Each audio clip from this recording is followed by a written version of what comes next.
mentioned this really important piece of helping students strategize.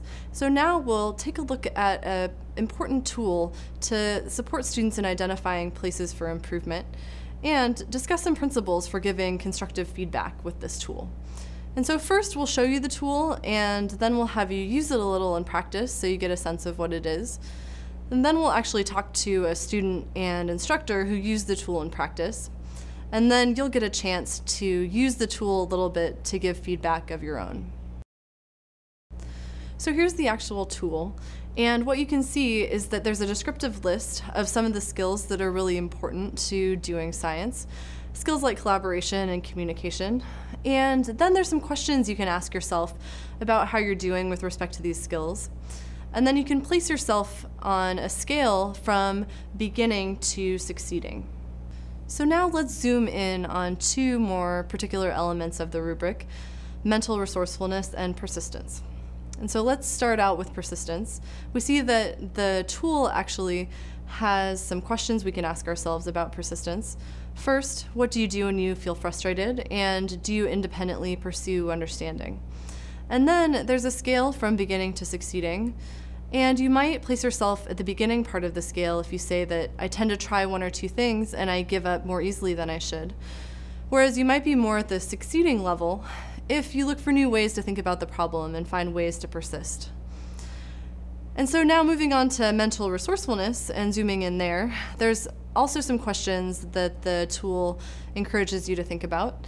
The first question is, where do you turn for new ideas? And do you look for connections between ideas? Or do you apply past experiences to new situations? Because these are really important things. Now, take a moment to look over this rubric and pick one skill to journal on yourself with respect to either a STEM course you're taking or a research project you're working on.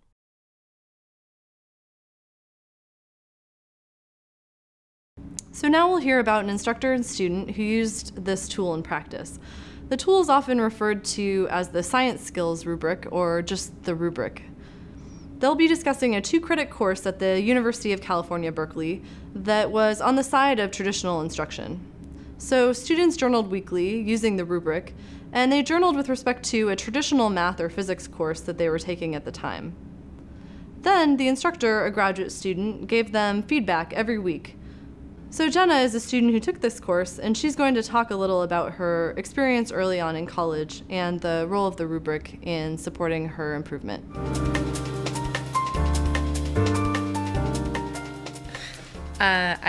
My name is Jenna, and I am finishing up a physics major at UC Berkeley. My name is Joel Corbo. I'm a postdoctoral researcher, and I've done a lot of work on designing curricula and courses to help students make a good transition from high school into their physics majors. When you just go to college, like the methods you used in high school that always worked don't work anymore. And you really have to sit and evaluate, like, okay, now how do I learn to be a student? Because I never had to learn that before. The rubrics were tied to a specific learning goal that was on the syllabus for this course. So the goal was to reflect on and modify factors outside of the classroom that impact our success. And the rubrics are a tool specifically for doing that thing. So while the idea of growth mindset wasn't explicit in the syllabus, it definitely informed the decision to include the rubrics as part of the course, because ideally by practicing using the rubric, the students would be able to grow their skills in these areas and see that growth, and hopefully that would carry over into other aspects of what they do in the classroom. And having the rubrics really help, especially since when they gave us the rubrics, it wasn't some vague, like, let's improve ourselves kind of thing. It's like, these are concrete things you can work on, pick one or two, and do them. And so that really gave me an opportunity to focus on, like, okay, I'm not performing academically as I'd like to, and here's this list of things that I can work on, and hey, you know, persistence and mental resourcefulness, that kind of resonates with me because I give up really easily on problems because I'm not used to being wrong all the time.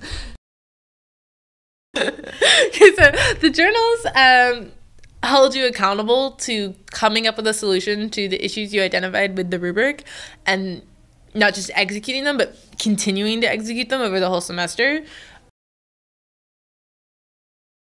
So for me, the two most important components of the feedback that I provided to the students' reflections was, one, making sure that I provided some anecdote, if I could, from my own experience, or that would normalize whatever experiences they were having, so that they realized that if there was some negative situation that they were going through, that it was not just them, and that it's something that comes up for many people. And then the other thing that I thought was important was to provide some concrete piece of advice related to whatever it is they were reflecting on, because after all, you know, as a grad student at the time when I was doing this, I had a lot more experience in college than they did. And so I should be able to use that wisdom and experience to help them. And the feedback you got on the journals that we submitted was helpful, because it could help, it could really help you come up with ideas that you maybe hadn't thought of, because I'm sure there were like times where I was like, yeah, they think this would be a good idea, and woohoo, and they'd be like, yeah, this is a good idea, and here's like a way to elaborate on it, like, have you thought of this, that, and the other thing? And you'd be like, no, I did not think of that. But now I have, and now I'm going to go do that.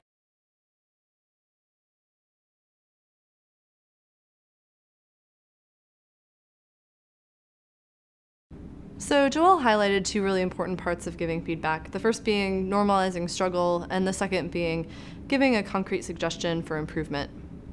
So here we have an actual student journal entry, and as you look over it, think about Joelle's advice of the two types of things we might do to give feedback. First, normalizing struggle, and second, giving concrete suggestions.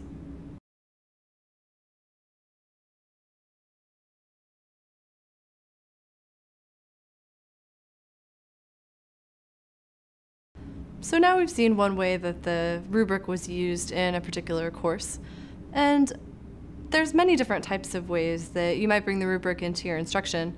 I've talked to colleagues who thought it would be nice to use in office hours when they're advising students who've done poorly on exams.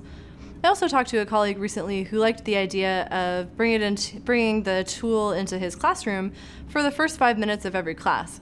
And his idea was that he would actually journal a little on the rubrics himself and bring in to this class whatever he was struggling with that week, and then ask students to share a little bit about what they were struggling with so that everyone could strategize together with some of these skills that are really important to doing science. So both of these ideas I think are really great, and there's a number of ways that you could use the rubric in your own instruction.